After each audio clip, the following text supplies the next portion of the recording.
नमस्कार मित्र हो. आज माझ्या विचार अभिव्यक्ती या YouTube चॅनलमध्ये आपल्या सगळ्यांचं स्वागत आहे.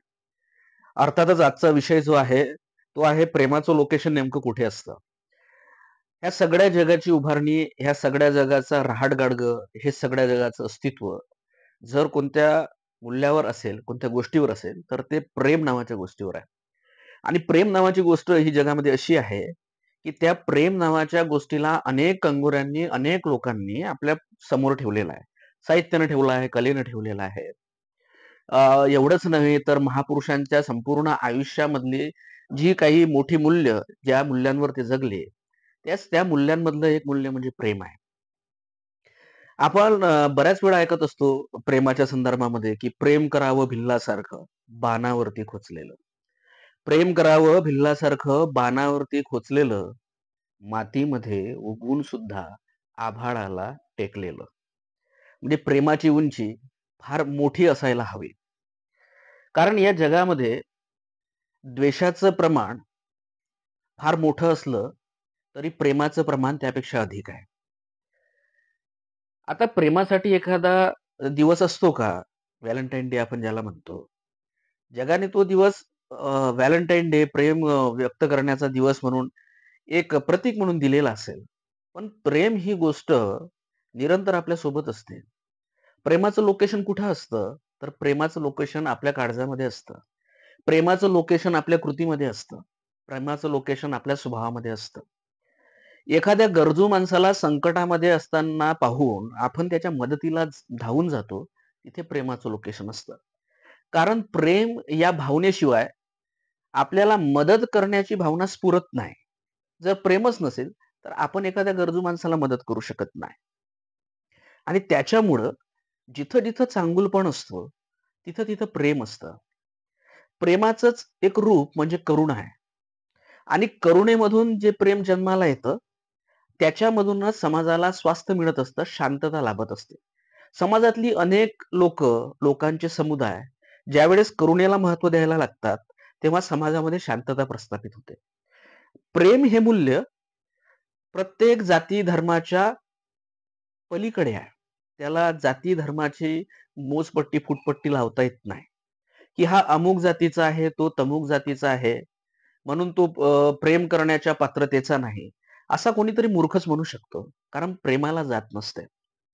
हे फार कवितांमधून आपण ऐकत आलो आहे. महापुरुषांच्या चरित्रांमधून आपण त्याचा अनुभव घेत आलेला आहे. कवी शंकर बळींची एक कविता आहे. ते म्हणतात, "आम्ही असे दिवाने, आम्हास नाव नाही." हे सुद्धा एक प्रेमाचं रूप आहे बरं का. आम्ही असे दिवाने, आम्हास नाव नाही. आम्ही घरोघरी अन आम्हास गाव नाही. बेबंद पाखरांचे आम्ही आहोत पंख, घरट्यात राहण्याचा आम्हा सराव नाही.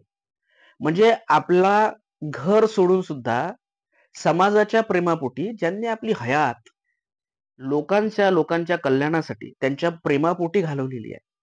आपल्या आयुष्याची समिधा केलेली आहे लोककल्याणासाठी. त्याच्यामध्ये कबीर येतात. ही जी ओळ शंकर बढेंची मी तुम्हाला सांगितलेली आहे ही कविता, या कवितेमध्ये कोण बसत असेल? तर ज्यांचं प्रेम वैश्विक आहे. या विश्वाला कवेत घेणार त्यांचं प्रेम आहे. ते प्रेम बुद्धांचं आहे. ते प्रेम महावीरांचं आहे. ते प्रेम तुकोबांचं आहे. ते प्रेम फुलेंचं, बाबासाहेबांचं, शाहू महाराजांचं आहे. आणि हे प्रेम समजून घेत असताना आपल्याला ही लोकं वाचावी लागतील. ही लोकं शोधावी लागतील. तेव्हाच आपल्याला प्रेमाचं खरं लोकेशन काय आहे ते कळू शकतं. विद्वेषामध्ये प्रेम असू शकत नाही. विद्वेषामध्ये विखार असतो. विद्वेषामध्ये विषमता असते. प्रेमामध्ये आनंद असतो. प्रेमामध्ये समाधान असते. प्रेमामध्ये बंधुता असते. प्रेमामध्ये एकमेकांना जोडण्याची ताकद असते. आणि म्हणून कमजोर माणसं कधीही प्रेम करू शकत नाही. जी माणसं दिलदार असतात, ती माणसं विखाराने फारच क्वचितच तुम्हाला दिसतील. जी माणसं ओरिजिनल प्रेम करतात, ती जात पाहत नाही, पात पाहत नाही, श्रीमंत, गरीब असा भेद पाहत नाही. प्रेम या सगळ्यांच्या पलीकडे आहे. जगामध्ये असा कोणीतरी माणूस मला तुम्ही दाखवू शकता का, की ज्याला असं वाटत असेल, की इतरांनी माझा द्वेष करावा? असा कोणताही माणूस तुम्हाला भेटणार नाही जगात. प्रत्येक माणूस आपल्या स्वतःसाठी प्रेमाची अपेक्षा करतो. कारण प्रेम हे आपल्यासाठी आपण अपेक्षा करीत असलो तरी बऱ्याच वेळा आपण इतरांचा द्वेष करत असतो. आपण जरी इतरांचा द्वेष केला तरी आपल्याला स्वतःसाठी प्रेम हवं असतं. कारण प्रेम ही या जगातल्या प्रत्येक सजीवाची निकड आहे. प्रेमाशिवाय माणूस जगू शकत नाही. तो प्रत्येक भूमिकेमध्ये जगताना प्रेमाने ओथंबलेला असतो. प्रेमाचं लोकेशन हे पावलोपावली असतं. त्याला ते ओळखता येत नाही. कधी-कधी या प्रेमाच्या मर्यादा ओलांडून तो द्वेषाच्या प्रदेशामध्ये जेव्हा प्रवेश करतो आणि मागे वळून पाहत नाही, की आपण ज्या प्रेमाच्या प्रदेशातून द्वेषाच्या प्रदेशामध्ये आलेलो आहे, याचा सगळ्यात मोठा त्रास आपल्या स्वतःला होणार आहे. हे एक आपण कायम लक्षात ठेवलं पाहिजे. द्वेषाचा त्रास हा द्वेष करणाऱ्याला अधिक होतो. ज्याचा द्वेष करतो त्याला तो त्रास अजिबात होत नसतो. पण ज्याच्याविषयी आपण तिरस्कार आणि द्वेष करत असतो, त्याचा त्रास आपल्यालाच अधिक होत असतो.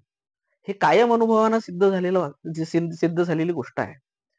म्हणून प्रेम दिवस हा नित्याचा दिवस असतो. आपली आई असेल, आपली पत्नी असेल, आपला भाऊ असेल, आपले मित्र असेल, आपला समाज असेल, आपले वर्गमित्र असेल, आपला देश असेल, आपलं जग असेल. प्रत्येक मानव प्राणी, कोणताही सजीव ज्याच्याबद्दल आपल्या मनात करुणेचा भाव येते, ज्याच्याबद्दल आपल्याला प्रेमाचा भाव येते, हे सगळं लोकेशन आपल्या मनामध्ये आहे. पण आपण त्या लोकेशनकडे कधी पाहतच नाही.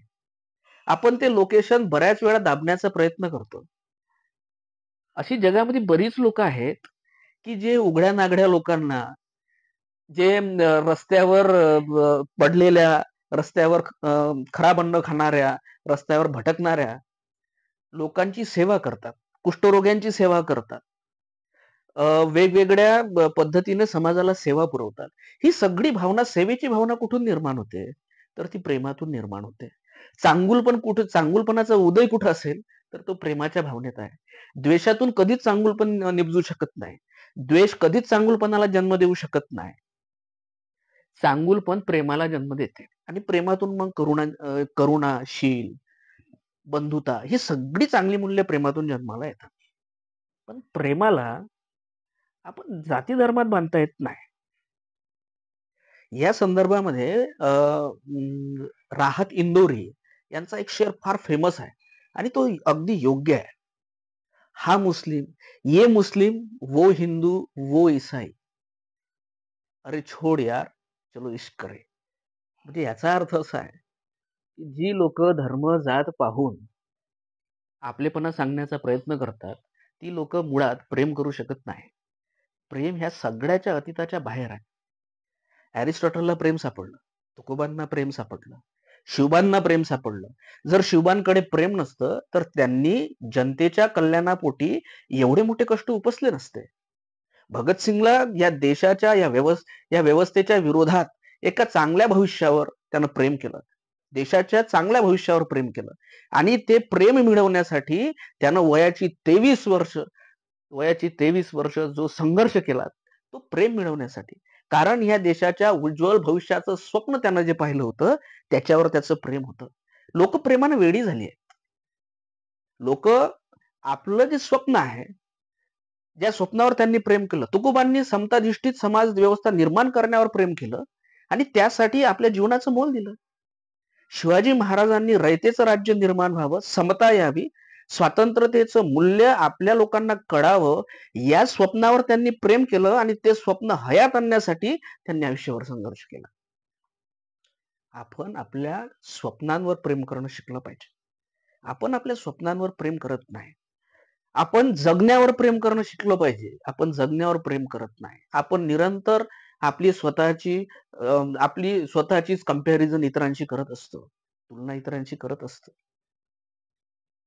आणि हे जोपर्यंत बंद होत नाही, तोपर्यंत तुम्ही प्रेमाच्या प्रदेशामध्ये जाऊ शकत नाही. म्हणून प्रेमाचं लोकेशन कुठं असेल, तर ते तुमच्या मनामध्ये आहे. त्याला थोडा वाव दिला पाहिजे. आपण त्याला वाव देत नाही. आपणच आपल्या प्रेमाच्या भावनेला दाबत असतो. तिचं दमन आपणच करत असतो. आणि म्हणून हे प्रेम जर उगवायचं असेल, तर हे दमन बंद केलं पाहिजे. प्रेमाला फुलू दिलं पाहिजे मनातल्या प्रेमाला. करुणेला फुलू दिलं पाहिजे. चांगुलपणाला फुलू दिलं पाहिजे.